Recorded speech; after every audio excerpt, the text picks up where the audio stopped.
we were talking about how you can move, how it is difficult to move between them. And so you actually had a solution there in that space. And I'd like to hear that kind of to kick us off, and then we can unpack how each of the errors actually happened. In order to jump into a new career or a new industry, basically totally new industry, you need to relearn things, okay, and learn from scratch others.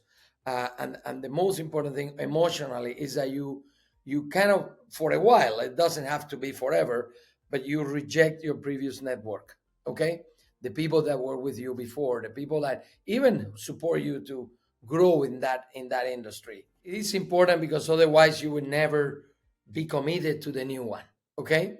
So the people that help you in that industry probably would not help. And I am not meaning at all just rejecting your friends and not having gone having dinners with them. I mean, professionally, you have to become the new professional that you want to be in this new industry. And that requires probably even forget things on the previous industry. So in my case was a construction and international big project construction, working for the World Bank in different countries in the world. So in that space, I had to build my own network from scratch. Yeah.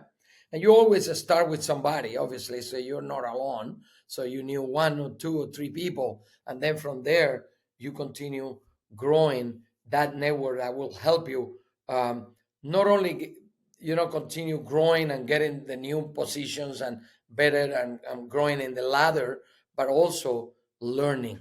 Okay, people that have done that job longer than you, that have been in that market longer than you, that understand the jargon, the codes, the influencers in that industry. All of that requires time. Okay, I guess, can you talk about in there too? Because I think on a separate interview you've done, I think you brought up the idea that I think it was that, which I think is true, kind of a theme throughout your life, which is that success does not bring you happiness, but without happiness you can't have success. And I thought that was a really Yeah, interesting yeah, juxtaposition. exactly. And by the way, that was a conversation prior, that exactly that topic. Okay, you if you're happy, your performance is unbelievable. Okay, happiness brings performance. Great performance brings success. It is very difficult. At least I never experienced that, to be unhappy and perform well. Yeah, and that is, you can see it in high sport, so like high level sport, tennis, following tennis recently, when you have these tennis players. So I mean, I don't know if you heard recently, but Iga Swiatek is number one in the world, former number one in the world. Now I think it's number five, just going down. I think she's not happy for some reason. The last few, so and her performance is going down. I hope she's an amazing player. I hope she will come back. And then you see Arina Zabalenka, now the number one. She's all happiness. Yeah. Carlos Alcaraz, all happiness. Yeah. Rafa, when he was number one and many weeks, or Federer, people are happy. So it's difficult. I never seen a very sad person winning a gold medal in the Olympics. How did you know, like, again, like, was it just following your gut to make that jump to Johnson, or like versus staying at the company as you were building that? Yeah, yeah. Uh, that was a turning point in my life, honestly, and that proven to be really a good move. They tried to keep me, and I still have a lot of friends from that time in that company. Okay, and a lot of memories and good people, and we were a great team at the time. I thought I always liked it to learn, or I wanted to learn the American way of doing business.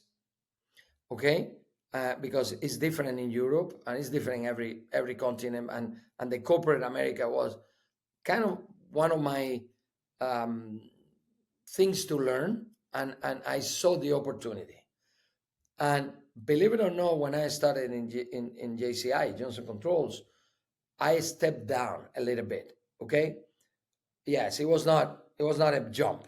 okay, up. The first job that I took at Johnson Control was less than the job that I had just left. Yeah, with because Johnson was in Spain very small at the time, but it, you know, I mean, the rest is story. You take a risk, and I remember Brett for at least 6 7 weeks and Johnson Controls, and I know exactly when was the time, so that's what I know, that these 7 weeks, I thought I made a bad decision. Yeah, during the first 6 weeks. Do you recommend people stick with it for a while? Is that like, because I think one of the things you talk about too is one of your key parts is like the imposter syndrome, and the idea that you're never really ready for that next role, and you need to just put yourself in there and be uncomfortable. Is that kind of an example of that?